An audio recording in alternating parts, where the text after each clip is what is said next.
गोस्वामी जी महाराज पूर्व प्रसंग में वर्णन किए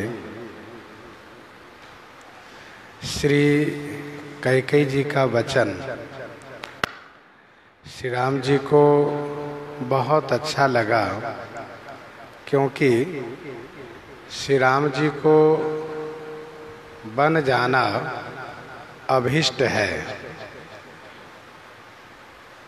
परंतु श्री कैकेयी के वही वचन श्री महाराज अवधेश जी को बाण के समान लगा, जिससे महाराज मूर्छित हो गए।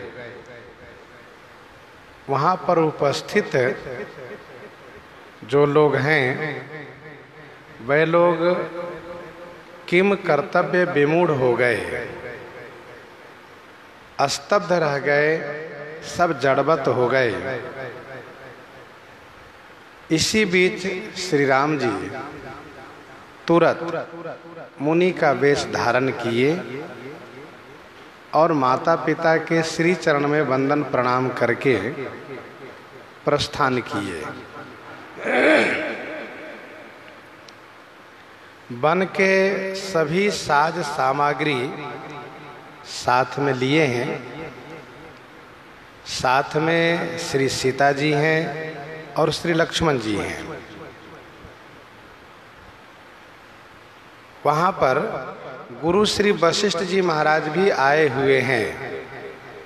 गुरु श्री वशिष्ठ जी महाराज भी आए हुए हैं, तो उनके श्री चरणों में वंदन प्रणाम किए, ब्राह्मणों को प्रणाम किए। और जब श्री राम जी चलने लगे हैं तो सभी लोग अचेत हो गए हैं।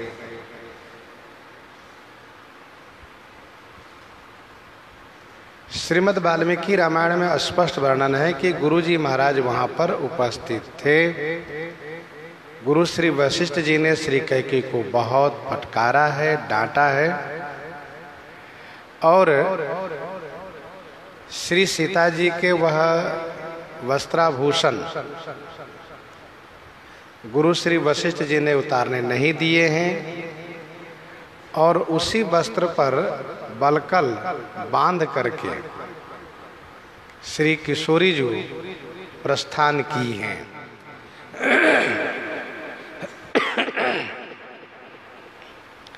निकष वशिष्ठ द्वार भय ठाढ़े, देखे लोग बिरह दब डाढ़े। निकष वशिष्ठ द्वार भय ठाढ़े। राजमहल से निकल करके गुरु श्री वशिष्ठ जी के द्वार पर खड़े हो गए, और श्री राम जी ने खड़े होकर के जब लोगों की ओर देखा तो लोग बिरह रूपी दम माने दावानल में, बिरह रूपी दम माने दावानल में दाढ़े माने जलते हुए दिखाई दिए।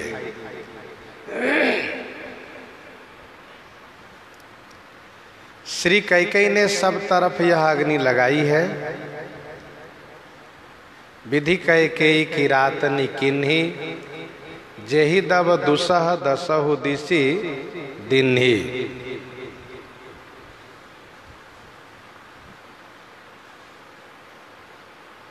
श्री गुरु वशिष्ठ जी के द्वार पर खड़े हैं। इस संदर्भ में मुहूर्त चिंतामणि का एक श्लोक पढ़ना चाहिए। मुहूर्त चिंतामणि में ऐसा लिखा है कि कहीं प्रस्थान करना हो तो 5 स्थान से प्रस्थान करना चाहिए। राजा लोग इन 5 स्थान से प्रस्थान करते हैं, और मानो ये आदर्श है, शिक्षा है। यदि कहीं यात्रा पर आप जा रहे हो, दूर जाना है, तो इन 5 जगहों से प्रस्थान करना चाहिए। 5 जगह कौन कौन है? देवगृहाद्वा, गुरु सदनाद्वा, स्वगृहान मित्र कलत्र गृहाद्वा।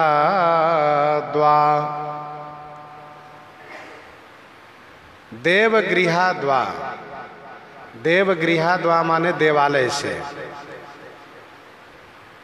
दूसरा है गुरु सदनाद्वा माने गुरु जी के आश्रम से। तीसरा है स्वगृहान, अपने घर से। चौथा है मित्र के घर से। और 5वां है पत्नी के घर से। कालत्रयो, ये 5 स्थान बताए गए हैं। इन 5 में से कहीं एक से प्रस्थान करने पर शुभ होता है।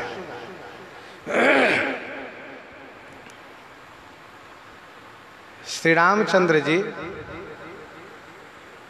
जब महल से निकले हैं तो आकर के गुरु जी के आश्रम के द्वार पर ही खड़े हुए हैं। और गुरु जी का आश्रम नगर के बाहर है, नगर के बाहर है, वन के समान ही है। श्री गुरुदेव के द्वार पर खड़े होने का एक भाव यह भी है कि हे गुरुदेव, यदि आप हमें वन जाने देना नहीं चाहते हैं तो यहीं रोक लीजिए। कहीं ऐसा न हो कि हम कुछ दूर चले जाएं, आगे चले जाएं और फिर आप संदेश कहलवाए कि राम मेरी आज्ञा है, लौट कर आ जाओ, तो बड़ा असमंजस होगा। इसीलिए आप रोकना चाहें तो यहीं से रोक लें।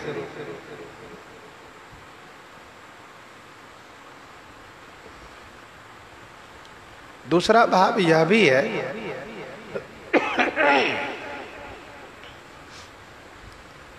कि नगरवासियों को सांत्वना देना है, उन्हें समझाना है। नगर सफल बन गहवर भारी, खगमृग विपुल सकल नर नारी। विधि कैकेयी किरातनी किन्ही, जहिदव दुसा दसहु दिसी दिन्ही। सब बड़े व्याकुल हैं और सब के सब मेरे साथ ही चलने को तैयार हैं। तो इन सभी को समझाना है, सांत्वना देना है।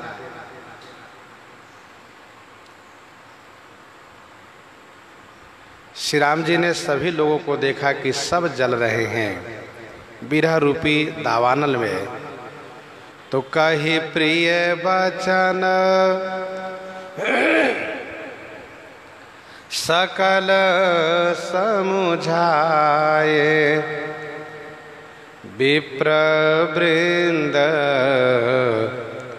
रघुबीर बोलाए। कही प्रिय वचन सकल समुझाए, विप्र वृंद रघुबीर बोलाए। प्रिय वचन कह करके सकल समझाए माने सभी को समझाए। और फिर विप्र वृंद रघुवीर बुलाए। रघुवीर श्री राम जी विप्र वृंद माने ब्राह्मण समूहों को बुलाए।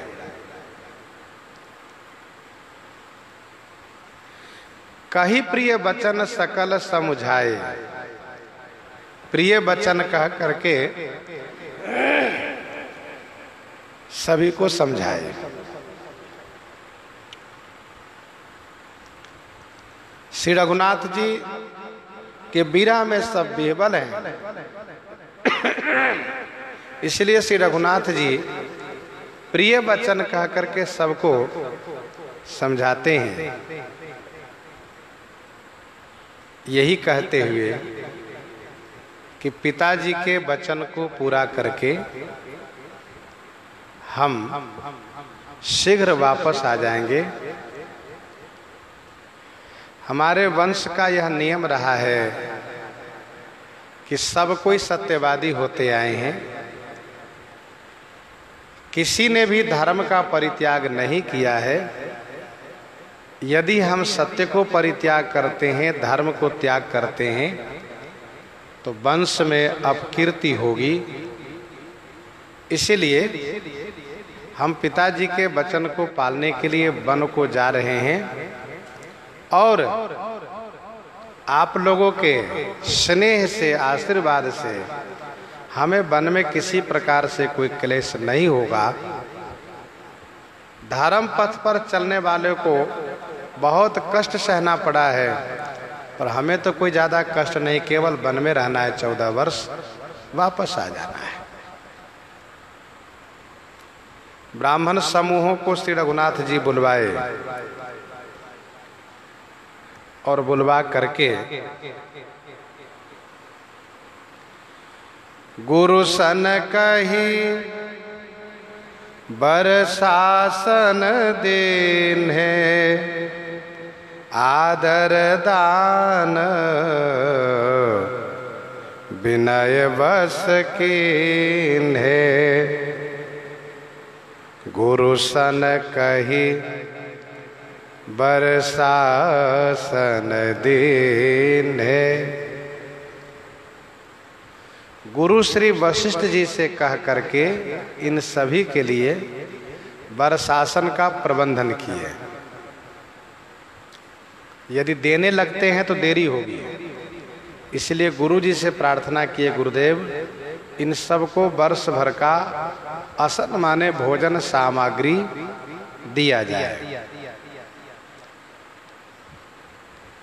गुरु सन कही वर्षासन दिन है। तब जो ब्राह्मण लोग हैं, ये लोग संग्रह से रहित हैं, संग्रह मुक्त हैं। तो श्री राम जी इन सभी के 1 वर्ष के भोजन सामग्री का प्रबंधन कराए। 14 वर्ष के नहीं, केवल 1 वर्ष का, फिर अगले वर्ष दिया जाएगा। ब्राह्मण लोग पूजन पाठ, पूजा पाठ, कर्मकांड करते हैं और उनको राजा की ओर से भोजन का प्रबंधन रहा करता है। तो 1 वर्ष का प्रबंधन श्री राम जी कराए हैं। गुरु जी से कह करके गुरु सन कही वर्षासन दिन है। यद्यपि कुछ लोगों ने कहा कि 14 वर्ष के लिए, लेकिन शास्त्रीय नियम यह है कि 1 वर्ष का ही प्रबंधन होना चाहिए, अधिक संग्रह नहीं। फिर अधिक संग्रह में उनके संरक्षण की चिंता बनी रहती है, इसलिए 1 वर्ष के लिए। आदर दान विनय बस किन है। ब्राह्मणों को आदर दे करके, उनको दान दे करके, उनसे विनती प्रार्थना करके उनको अपने बस में कर लिए। और जब ब्राह्मण बस में हो जाए तो समझना चाहिए कि सब देवता बस में हो गए। जौ विप्रन बस करऊ नरेशा, जौ विप्रन बस करऊ नरेशा, तौ तुए बस विधि विष्णु महेशा।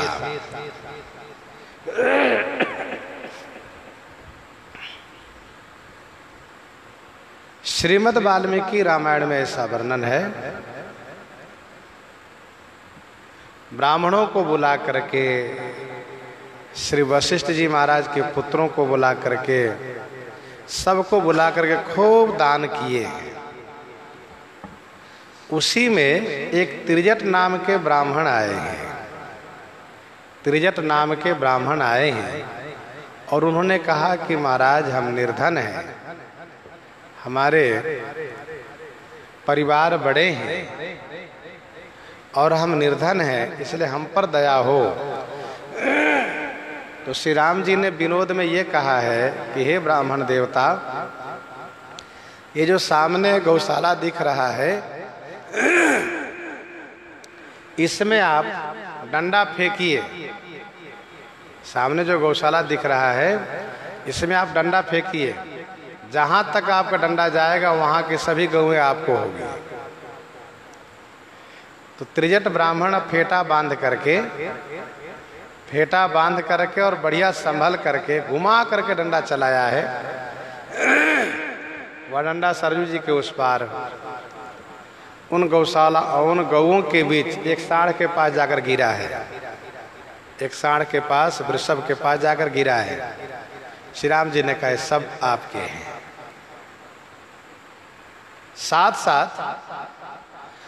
साथ प्रभु ने ये कहा, हे ब्राह्मण देवता, आपको यदि बुरा लगा हो तो आप क्षमा कीजिएगा। मैंने आपसे विनोद में कहा था डंडा फेंकने के लिए, लेकिन इसका मतलब यह नहीं कि आपने डंडा जहां तक चलाया है वह आपका नहीं होगा। नहीं, सब आपका है। पर हम आपसे ये कहना चाहते हैं कि और भी आपको कुछ चाहिए तो बताइए। उन्होंने कहा नहीं नहीं, हमको बहुत हो गया है, इससे अधिक नहीं चाहिए। तो कहने का भाव यह है कि श्री राम जी ब्राह्मणों को खूब दान मान सम्मान किए हैं। और इसके बाद किनको सम्मान कर रहे हैं?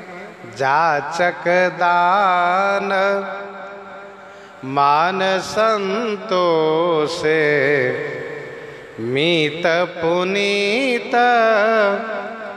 प्रेम परितोषे। जाचक दान मान संतोषे।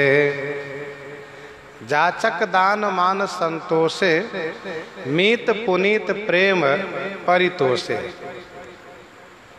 जाचक माने मंगताओं को खूब दिए, दान भी दिए, मान माने सम्मान दिए, उसको संतुष्ट किए।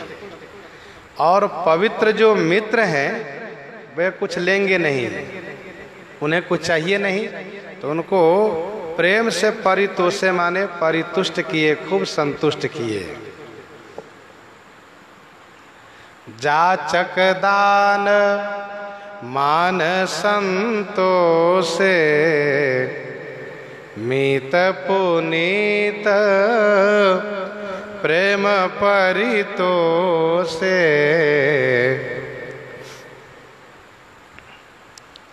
जाचक माने मंगता लोग। आप कहेंगे इनको दान, देखो भाई, दान एक संकल्पित दान होता है और संकल्पित दान के अधिकारी केवल ब्राह्मण है। और बाकी दान जो दिया जाता है यूं ही वो सबको दिया जा सकता है। तो जाचक दान, जाचकों को दान दिए, देना ही दान है। मान माने सम्मान दिए। ये हमारी भारतीय संस्कृति है, ये हमारी भारतीय संस्कृति है कि दाता प्रतिगृहता को विनती करता है, प्रार्थना करता है। अर्थात देने वाला लेने वाले को हाथ जोड़ता है और कहता है आप कृपा करके इसको ग्रहण कीजिए। बल्कि औरों देशों की संस्कृति नहीं है, वहाँ लेने वाला देने वाले को हाथ जोड़ता है, प्रार्थना करता है। हमारी संस्कृति इसलिए सर्वश्रेष्ठ है, मजबूत है, क्योंकि देने वाले को अभिमान न हो, देने वाले के मन में ये भावना हो कि इन्होंने कृपा करके ग्रहण कर लिए, नहीं लेते तो जबरदस्ती हम थोड़ा ना करते, इन्होंने कृपा करके लिए। तो दाता को दातृत्वपन का अभिमान न हो, क्योंकि अभिमान ये अच्छा नहीं है, शोक देने वाला होता है। तो श्री राम जी जाचक माने मंगताओं को दान मान देकर के संतुष्ट किए। और जो पवित्र मित्र लोग हैं, मीत पुनीत पवित्र मित्र लोग हैं, मित्र लोग कोई अपेक्षा नहीं रखते, कुछ नहीं चाहते। श्री राम जी उनको प्रेम से परितुष्ट किए। प्रभु ने कहा, मेरे प्यारे मित्रों, इतिहास ये कहता है कि धर्म पथ पर चलने वाले को बहुत कष्ट सहना पड़ा है।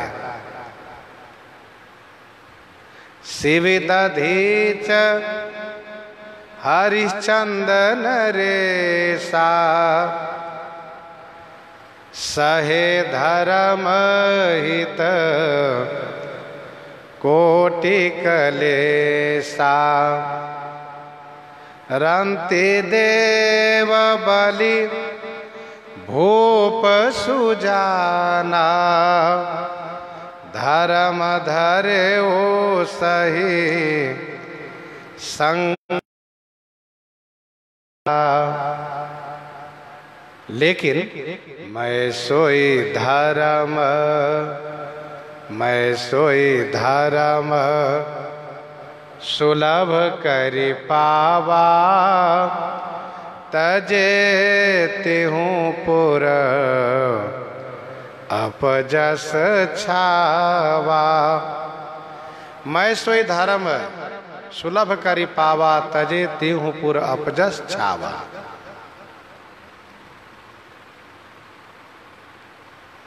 मित्रों, धर्म पथ के परित्याग करने से अपजस होता है और मुझे धर्म पथ पर चलना बहुत अच्छा लगता है।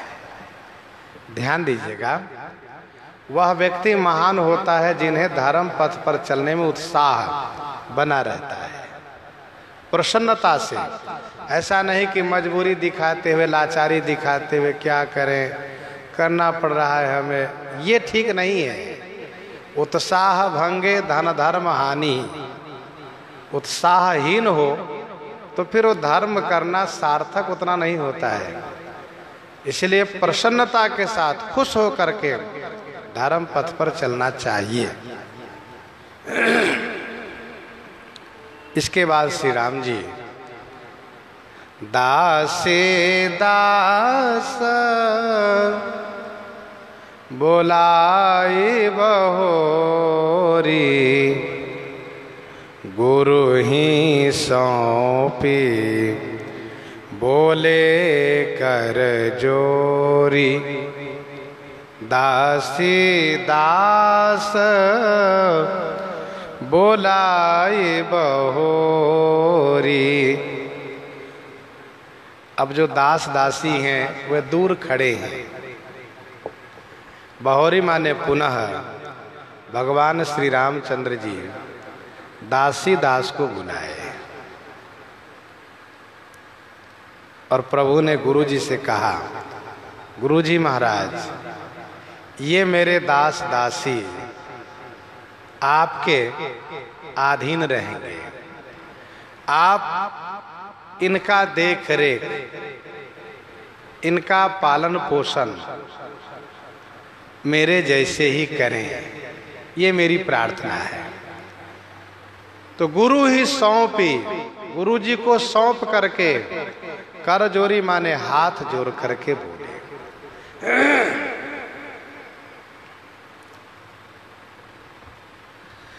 श्री रघुनाथ जी गुरु जी से ही सभी बातें कह रहे हैं। श्री रघुनाथ जी श्री गुरु जी से ही सब बातें कह रहे हैं। इसका कारण यह है कि श्री गुरु जी ऐसे हैं कि जिनका प्रभाव सबके ऊपर रहता है और गुरु जी के सामने किसी को बोलने की हिम्मत नहीं है। और जहाँ तक श्री कैकेयी की बात रही, श्री कैकेयी भी इनसे घबराती है। श्रीमद् वाल्मीकि रामायण में स्पष्ट है, जब गुरु जी ने फटकार लगाना शुरू किया है तो श्री कैकेयी की बोलती बंद हो गई, एकदम से सहम गई, क्योंकि श्री गुरु जी का प्रभाव हमेशा से रहा है और इस वंश में जो गुरु जी कहेंगे वही होगा। गुरु जी जो कहेंगे वही होता आया है। इतना इस वंश में उनका सम्मान है।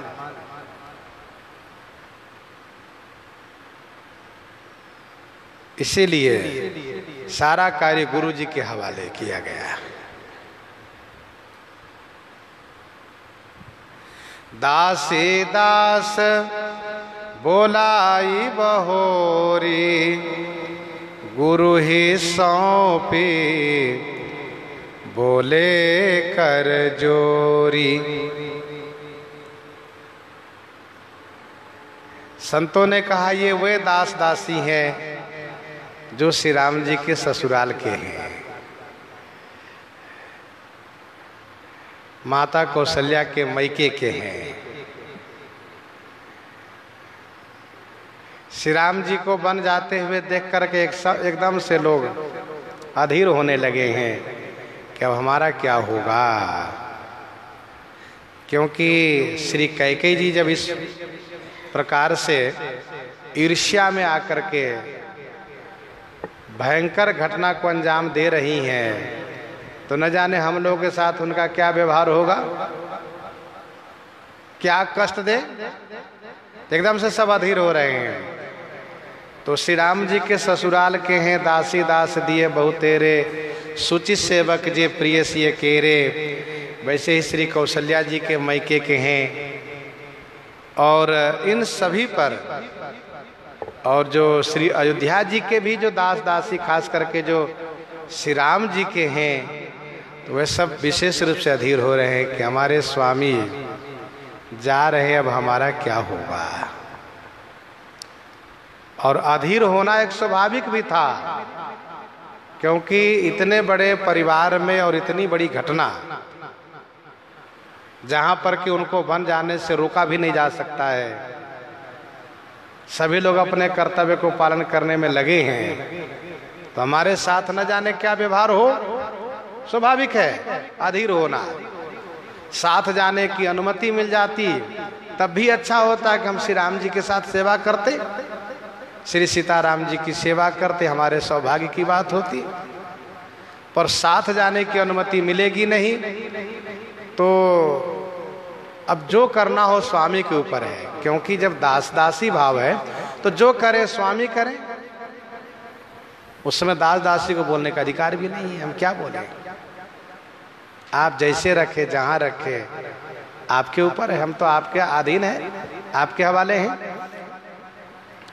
और श्री रघुनाथ जी को दास दासी बड़े प्रिय हैं। श्री रघुनाथ जी को दास दासी भाव बहुत प्रिय हैं। सबसे ज्यादा ख्याल इन्हीं लोगों को रखते हैं। सबके प्रिय सेवक यह नीति, और मोरे अधिक दास पर प्रीति। अनुजराज संपत्ति वै देहि, देह गेह परिवार सनेही। अनुजराज संपत्ति वै देहि, देह गेह परिवार सनेही।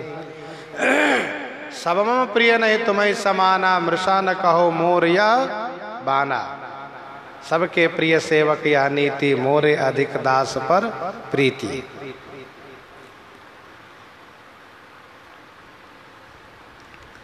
तो श्री राम जी गुरु जी को सौंप दिए, गुरुदेव इन सब को ज्यादा ख्याल रखिएगा। गुरु जी ने कहा सब कैसार संभार गोसाई, करवि जनक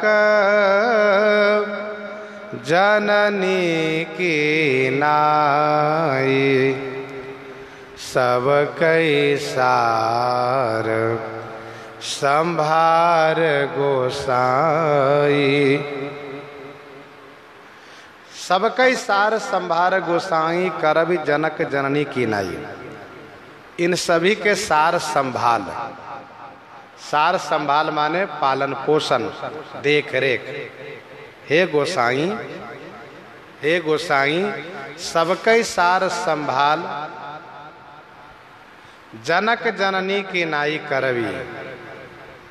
जनक पिता, जननी माता, पिता माता की तरह आप कीजिएगा इन सब का सार संभाल। जैसे माता पिता अपने बच्चों पर पूरा ख्याल रखते हैं, वैसे ही आप ख्याल रखिएगा इन सब पर। इन लोगों को बड़ा अच्छा लगा। कि हमारे लिए स्वामी को इतनी चिंता तो है, और गुरु जी को सौंप दिए, इसका मतलब हमें अब कोई कष्ट नहीं होगा। श्री कैकेयी हमें कष्ट नहीं दे सकती। सब कई सार संभार गोसाई, करबि जनक जननी की नाई। इसके बाद प्रभु कहते हैं, बारहि बार जोरी जोग पानी, कहत राम सब सन मृदुबानी। बारहि बार भगवान श्री रामचंद्र जी 12 बार माने बार बार, बारंबार, जुग पानी जोरी, जुग माने दोनों, पानी माने हाथ को जोड़ करके सभी से, मृदुबानी माने कोमल वाणी से कहने लगे, कहत राम सब सन मृदुबानी। सभी से कोमलता के साथ कह रहे हैं। सोए सब भांति मोर हितकारी, जेहि तेराई भुआल सुखारी। सोई सब भांति मोर हितकारी।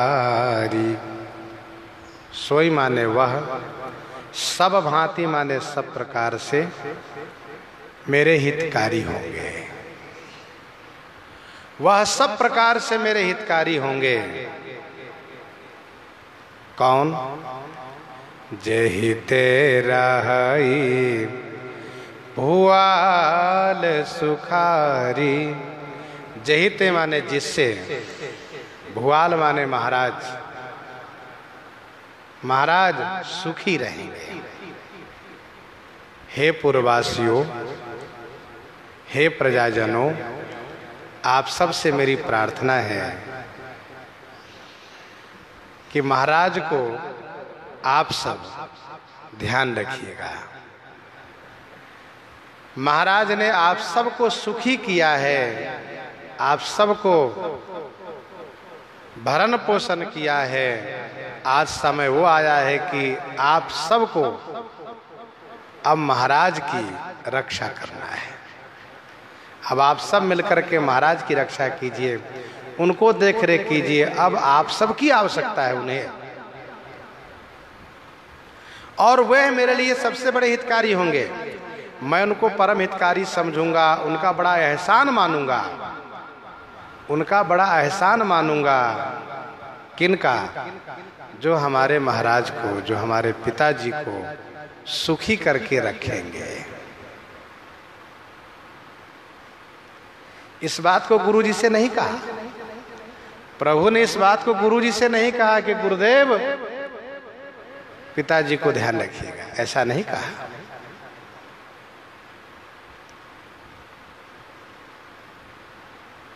दासी दास को गुरुजी के हवाले किए श्री राम जी, उन पर विशेष अनुग्रह किए। लेकिन पिताजी के लिए गुरुजी से ना कहा करके प्रजाजनों से कह रहे हैं। इसका एक कारण ये है कि प्रजाजनों के प्रति महाराज का पुत्रवत भाव रहा है, इसलिए प्रजाजन अपनी जिम्मेदारी को निर्वहन करें। और दूसरा सबसे बड़ा कारण यह है कि गुरुदेव से यदि श्री राम जी कहते हैं, श्री गुरुदेव भगवान से श्री राम जी यदि कहते हैं कि पिताजी को देख रेख रखिएगा, पिताजी स्वस्थ रहें, सुरक्षित रहें, तो गुरुजी झट से कह देंगे, राम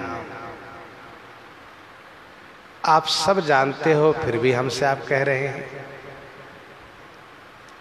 आपको पता है कि आपके वियोग में पिताजी जिंदा नहीं रहेंगे, फिर भी आप हमसे कह रहे हैं।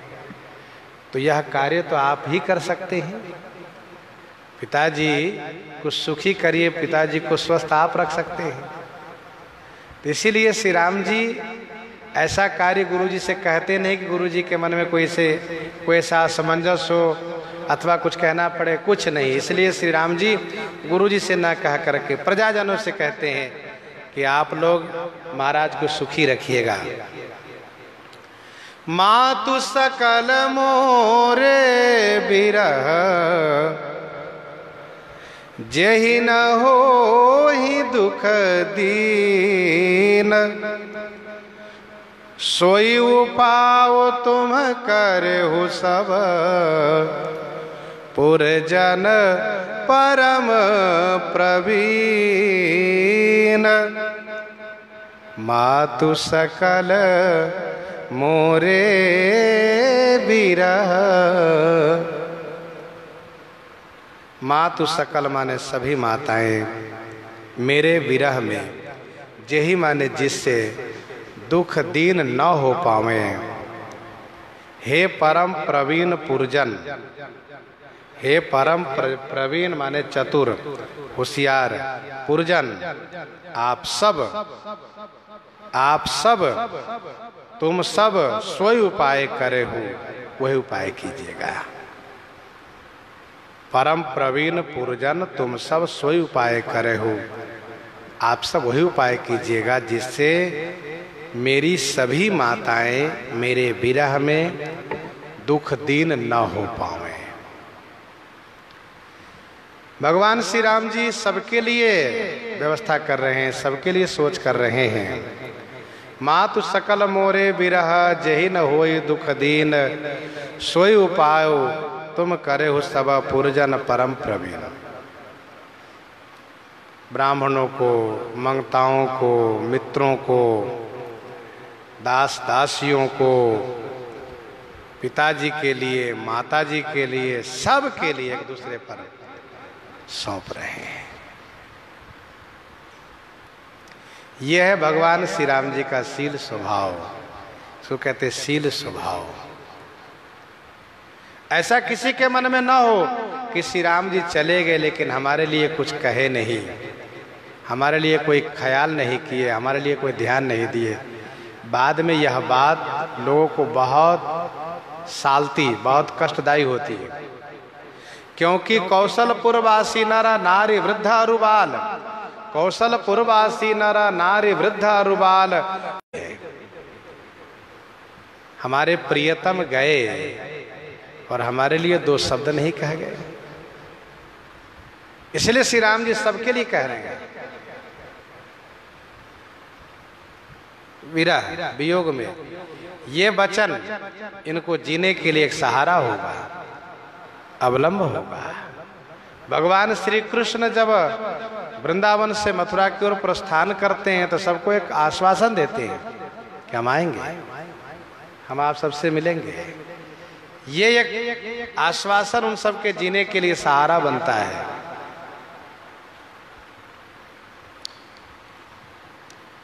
प्रभु कहते हैं मेरी सभी माताएं में श्री कैकेयी भी सम्मिलित हैं, सभी माताएं में श्री कैकेयी जी भी सम्मिलित हैं, क्योंकि भगवान श्री राम इस बात को जान रहे हैं, जानते हैं कि आज श्री कैकेयी जी वन भेजने में तो बहुत कठोर बनी है, लेकिन कल इन्हें भी संभालना पड़ेगा।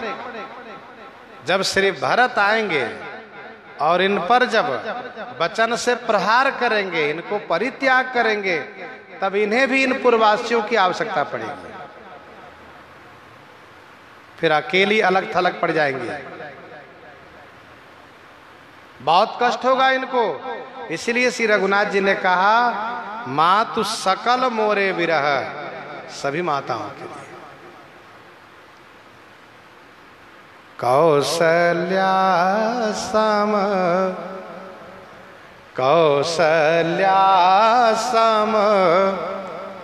सब महतारी,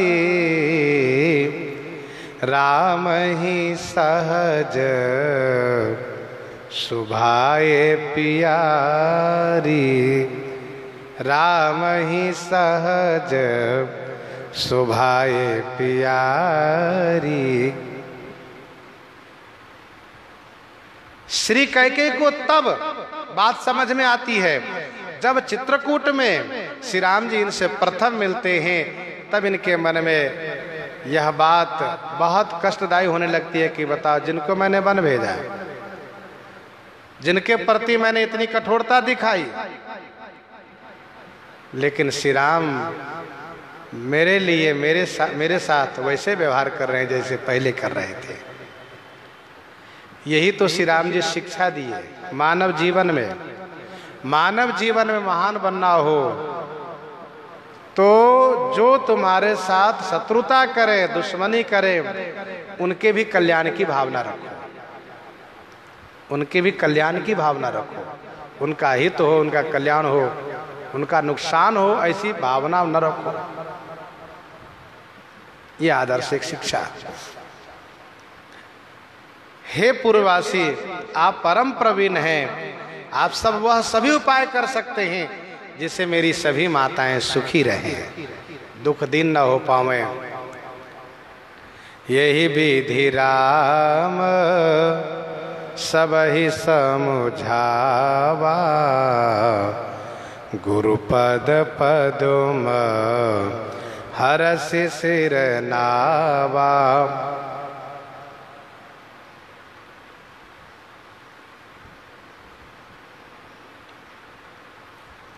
यही विधि राम, इसी प्रकार से श्री राम जी सबको समझाए। और गुरुपद पदुम, श्री गुरुदेव भगवान के पद पदुम माने चरण कमल में, हरसि माने प्रसन्नता के साथ, सिरनावा माने प्रणाम किए।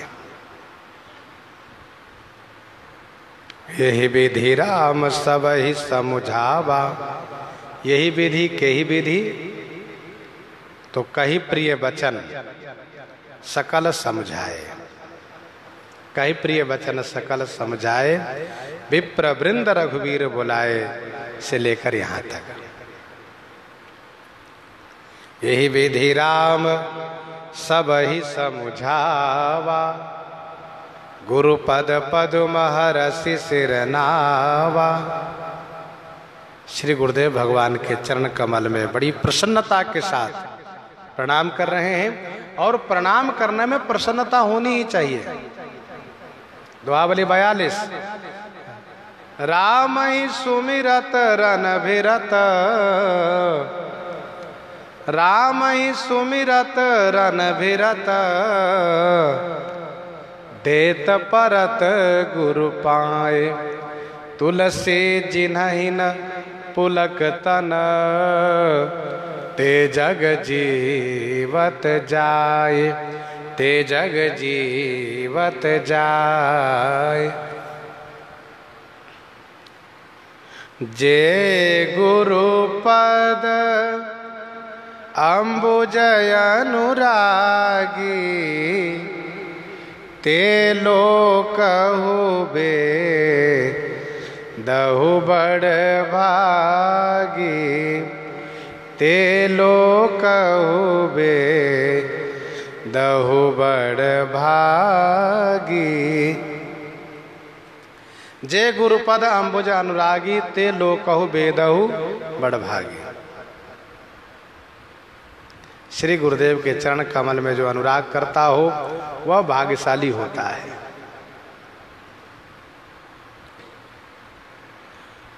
श्री रघुनाथ जी बड़ी प्रसन्नता के साथ प्रणाम किए, और गणपति गौरी गिरीश मनाई, चले आशीष पाई रघुराई। गणपति श्री गणेश जी को, गौरी जी को, गिरीश भगवान शिव को, गिरीश माने कैलाशपति भगवान शिव को मना करके, और गुरु श्री वशिष्ठ जी से आशीर्वाद पा करके श्री राम जी प्रस्थान किए। चले आशीष पाई रघुराई। गणपति गौरी गिरीश मनाई, चले अशीष पाई रघुराई।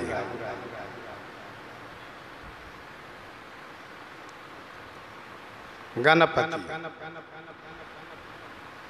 श्री गणेश जी को स्मरण किए, उनको मनाए, क्योंकि उनके स्मरण से विघ्न का अंत होता है। आपने सुना भी है और विनय पत्रिका का प्रसंग भी चल रहा है। प्रथम पद में गोस्वामी जी कहते हैं, गाइए गणपति जगवंदन, गाइए गणपति जगवंदन, शंकर सुवन भवानी नंदन, सिद्धि सदन गज बदन विनायक, कृपा सिंधु सुंदर सबलायक, मोदक प्रिय मोद मंगल दाता, विद्या वारिधि बुद्धि विधाता, मांगत तुलसी दास कर जोरे, बसहि राम सिए मानस मोरे। तो गाइए गणपति जगवंदन, श्री गणेश जी को स्मरण किए, विघ्न का निवारण गणेश जी करेंगे। वन की यात्रा है, वन मार्ग है, तमाम सारे विघ्न आते रहेंगे। गणेश जी को स्मरण किए। ध्यान दीजिएगा, भगवान श्री राम शिक्षा देते हैं, कहीं जाओ तो स्मरण करो देवी देवताओं को, जो स्मरणीय हैं, जो पूजनीय है, उनको पूजन करके चलो, यात्रा शुभ होगा। गौरी जी को स्मरण किए, गौरी जी को स्मरण किए क्योंकि गौरी जी का ही दुर्गा रूप है, दुर्गा रूप है। तो श्री गौरी जी ऐसी कृपा करें जिससे कि शत्रु संहार की शक्ति प्राप्त हो, शत्रु संहार की शक्ति प्राप्त हो। गौरी जी को स्मरण किए, भगवान शिव को स्मरण किए, गिरीश को, भोले बाबा को, भोले बाबा आप मेरा कल्याण कीजिएगा। और साथ साथ हे भोले बाबा, आप तो जान ही रहे हैं कि मेरा जो ये प्रस्थान है, मेरा जो यह प्रस्थान है, इस प्रस्थान का अंतिम चरण आपके चेले के समाप्ति के लिए है। अर्थात आपका चेला है ना रावण, उसको समाप्त करने के लिए मेरा प्रस्थान है। मेरा आखिरी वनवास का समय आपके चेले पास तक होगा और उसको समाप्त करना है। मानो भगवान शिव कहते हैं, प्रभु मैंने तो आपसे पहले ही प्रार्थना किया है कि आप जल्दी से मेरे चेलों को समाप्त कीजिए, क्योंकि देव स्तुति में भोले बाबा पहले ही सम्मिलित हो चुके हैं और अवतरण काल से, अवतार होने के बाद से कई बार भोले बाबा आए गए हैं। तो भोले बाबा तो चाहते हैं कि असुरों का संहार हो, इसमें कोई संदेह नहीं है, लेकिन एक मर्यादा है। भगवान श्री राम गणेश जी को, गौरी जी को और शिव जी को स्मरण किए, मनाए उनको, और पाई आशीष पाई। किन से आशीर्वाद पाए? तो आशीर्वाद गुरु जी से पाए हैं, गुरु जी से आशीर्वाद पा करके प्रस्थान किए। अब गोस्वामी जी कहते हैं, लोगों को आशा थी कि गुरुदेव संभवतः रोकेंगे कि राम वन को नहीं जाना है, मेरे ही आश्रम में रहना है, लेकिन अब गुरुदेव नहीं रोके हैं, इसका मतलब श्री राम जी जाएंगे ही। तो अब लोगों की आशा टूट गई और इसलिए लोग बड़े व्याकुल हो गए। राम चलत अति भयउ विषादु, सुने न जाए पुर आरत नादु। राम चलत अति भयउ विषादु, श्री राम जी को चलते ही अतिशय विषाद हुआ। पुर आरत नादु सुनी न जाई।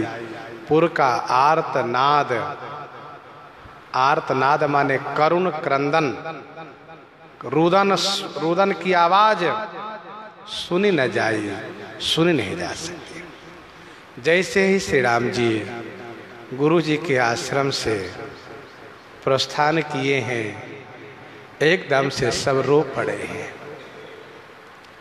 जब सब रोने लगे हैं तो जो जहाँ है वहीं से सब रोने लगे हैं।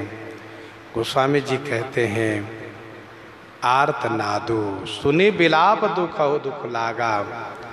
रोने की आवाज सुनी नहीं जा सकती। सब एकदम से शोकाकुल हो उठे।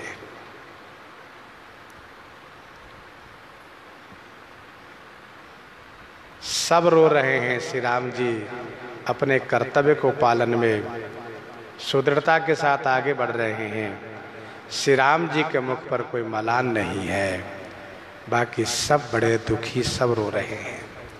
श्री राम जी कैसे जा रहे हैं? कवितावली अयोध्या कांड 1 और 2 पद को पढ़ना चाहिए। कवितावली अयोध्या कांड 1 और 2 पद। कीर के कागर जो नृपचीर, कीर के कागर जो नृपचीर, विभूषण उपम अंगन पाई। औध तजे मगवास के रूख ज्यों, औध तजे मगवास के रूख ज्यों, पंथ के साथ ज्यों लोग लोगाए। संग सुबंधु पुनीत प्रिया, मानो धर्म क्रिया धरि देह सुहाई। राजीव लोचन राम चले तजी, बाप के राज बटाऊ के नाई। बाप के राज तजी, बाप के राज बटाऊ के नाई।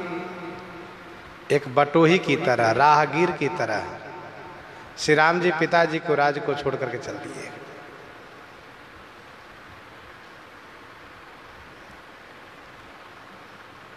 भगवान श्री राम बलकल धारण करके शोभा को प्राप्त हुए हैं।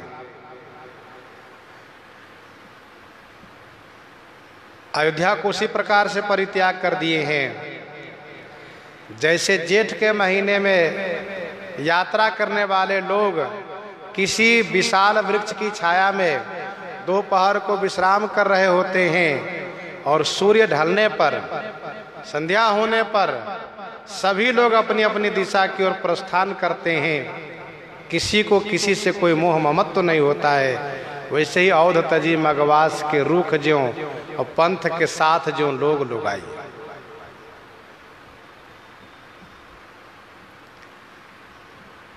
किसी गाड़ी से, ट्रेन से सफर कर रहे होते लोग और सब एक दूसरे से वार्ता करके बहुत बढ़िया घुल मिल जाते हैं, आपस में बहुत प्रेम कर लेते हैं। लेकिन जब उनका स्टेशन आता है, गंतव्य स्टेशन आता है, तो उतर के बड़े आराम से चले जाते हैं, कोई फर्क नहीं पड़ता।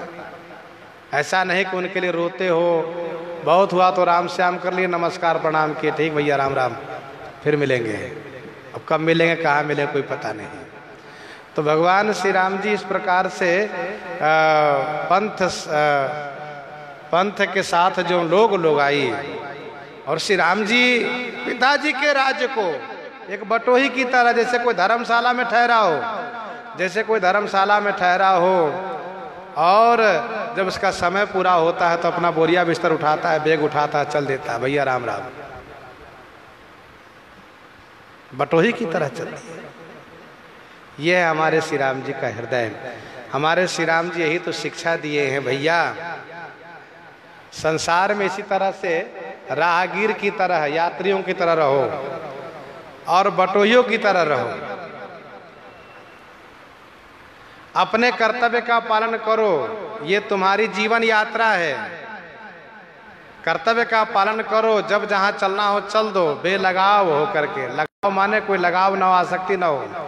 जहाँ तुम्हारा कर्तव्य बुलावे, जहाँ तुम्हारा कर्म रखे वहाँ चल दो। परेशान मत हो कि अब वहाँ छूट गया, वहाँ ऐसे रहते थे यहाँ कैसे रहेंगे, वहाँ ऐसे खाते थे यहाँ क्या खाएंगे। ये सारी चिंता को लेकर के परेशान मत हो। ये शिक्षा है। और जिन मानव को ऐसा जीवन हो कि अनासक्त बेलगाव हो करके रहता हो सब जगह, वो सुखी है। उनको तो क्या है, यदि ऊपर से बुलावा भी आवे तभी कोई बात नहीं, तैयार है। उनको सोचना नहीं कि हम वो कार्य बाकी, कुछ नहीं, चलो प्रसन्नता के साथ चल दिए। पर इसके लिए बहुत अभ्यास होना चाहिए, साधना होनी चाहिए, हृदय मजबूत होना चाहिए।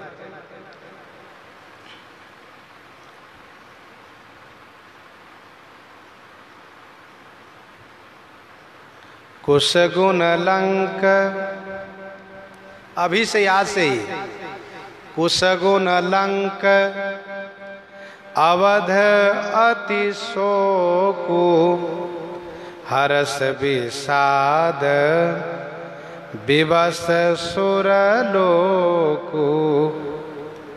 कुश गुण लंक, लंका में कुशगुण होने लगे, अशुभ होने लगे।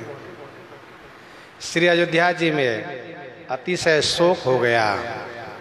देवलोक में हर्ष और विषाद दोनों है। हर्ष विषाद विवश सुर लोकु। कुशगुण लंका वध अति शोक। लंका में कुशगुण हो रहा है अभी से ही। गोमाय गिद्ध कराल खर रव स्वान बोलहि अति घने। गोमाय गिद्ध कराल खर रव स्वान बोलहि अति घने। जनु काल दूत लूक बोलहि वचन परम भयावने। इस प्रकार से अशुभ होने लगे।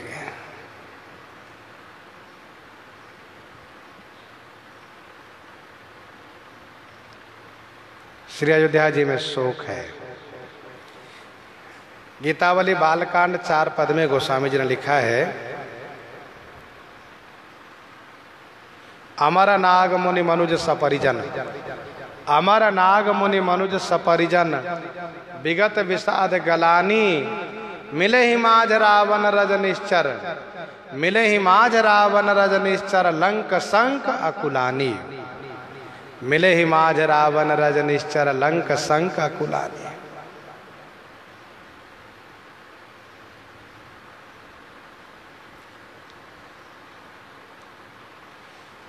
लंका में अशुभ हो रहा है सब तरफ से। उसके विनाश का समय अब निकट आने वाला है। देवलोक में हर्ष विषाद दोनों है। आप कहेंगे देवता लोग मिलकर के श्री राम जी को वन भेज दिए, अयोध्या जी के सुख को छीन लिए, अयोध्या जी को उजाड़ कर दिए, अब काहे को विषाद कर रहे हैं? अब क्यों विषाद कर रहे हैं? तो इसका उत्तर यह है, यही है देवताओं का देवत्व।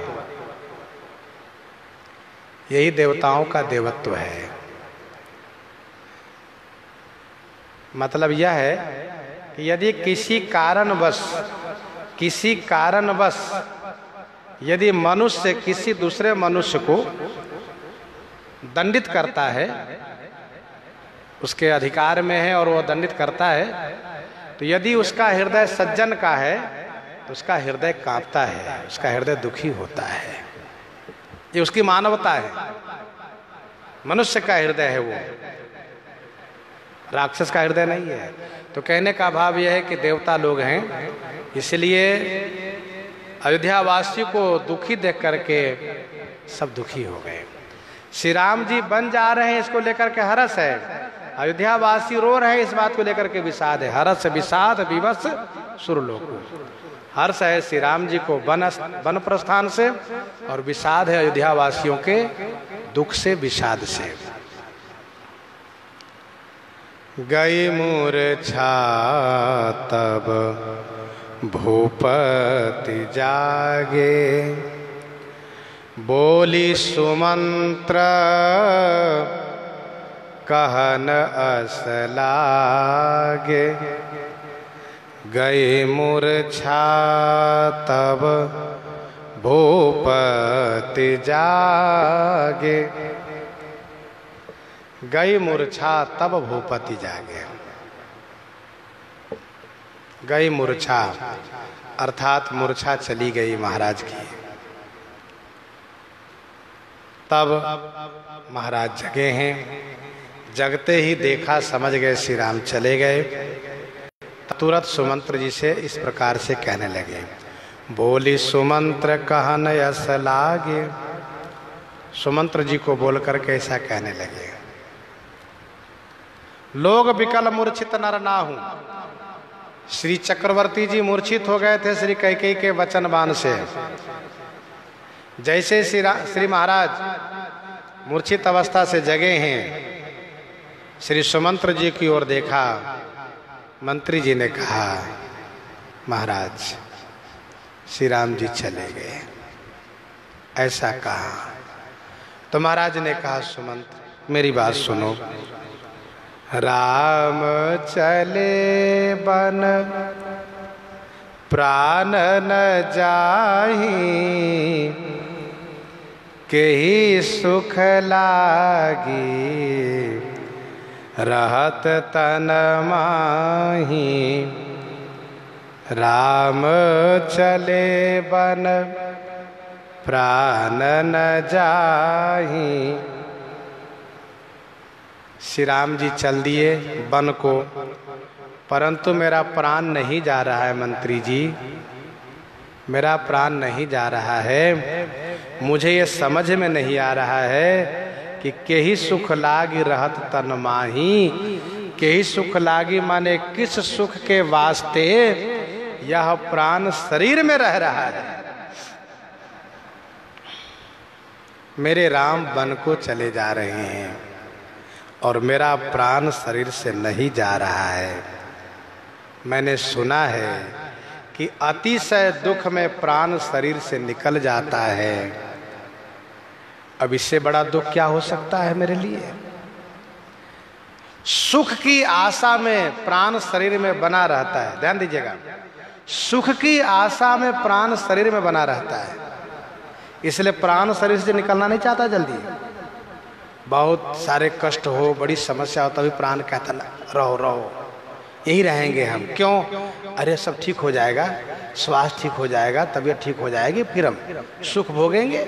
सुख की आशा में प्राण शरीर में रहता है, दुख की अधिकता में प्राण शरीर को छोड़ देता है। महाराज कह रहे हैं इससे बड़ा कोई दुख नहीं हो सकता, और न जाने कौन से सुख की आशा इसको लग गई अब, जो इस शरीर में बना हुआ है।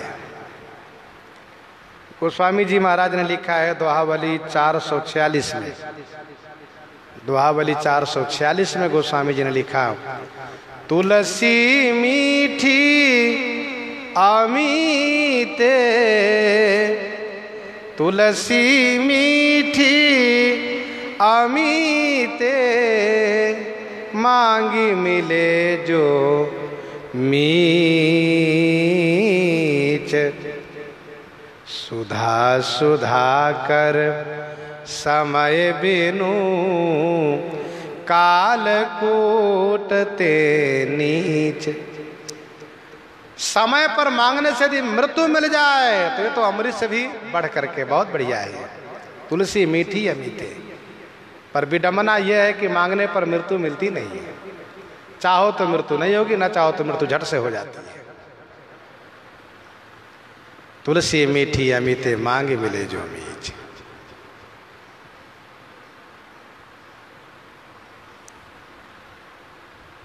हे सुमंत्र, यही ते कवन व्यथा बलवाना, जो दुख पाई तजहि तन प्राणा। यही ते कवन व्यथा बलवाना, यही ते कवन व्यथा बलवाना। यही ते माने इससे, कवन माने कौन, बलवान व्यथा माने कष्ट हो सकता है।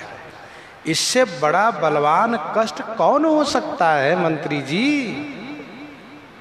जो दुख पाई तजहि तनु प्राणा, जिस दुख को पाकर के प्राण शरीर को त्यागता है।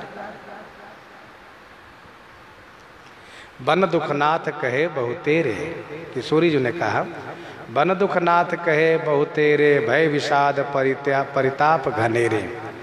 बन दुखनाथ कहे बहु तेरे, भय विषाद परिताप घनेरे। प्रभु वियोग लवलेश समाना, प्रभु वियोग लवलेश समाना, सब मिली हो ही न कृपा निधाना।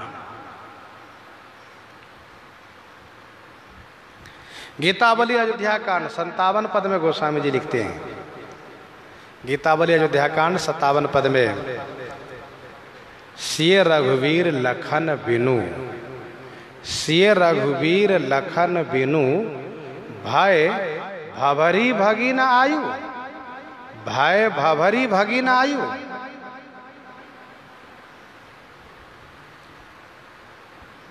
तो कौन ऐसा दुख है जिसको पाकर के प्राण छोड़ शरीर को त्यागता है? मंत्री जी, पुनि धरि धीर कहै नर नाहु, लय रथ संग सखा तुम जाहु। पुनि धरि धीर कहै नर नाहु, पुनि माने फिर, धरि धीर माने धैर्य धारण करके, नर नाहु महाराजा श्री अवधेश जी ने कहा, हे मेरे सखा, मेरे मित्र मंत्री जी, आप रथ लेकर के श्री राम के साथ जाइए। सुठी सुकुमार कुमार दो, जनक सुता सुकुमारी। रथ चढ़ाई देखराई बन, फिर हो गए दिन चारी, फिर हो गए दिन चारी। दोनों कुमार सुठी सुकुमार हैं, श्री जनक सुता अतिशय सुकुमारी हैं, इसलिए रथ में चढ़ा लीजिए। उन्हें वन घुमा करके 4 दिन जाने पर घुमा लाइए। श्री चक्रवर्ती जी महाराज श्री सुमंत्र जी को 4 दिन वन घुमाने के लिए रथ लेकर जाने के लिए आदेश दे रहे हैं। सुमंत्र जी जिस प्रकार से रथ लेकर के जाते हैं, प्रसंग को आगे श्रवण करेंगे। यहीं पर हृदयांगम करते हुए आइए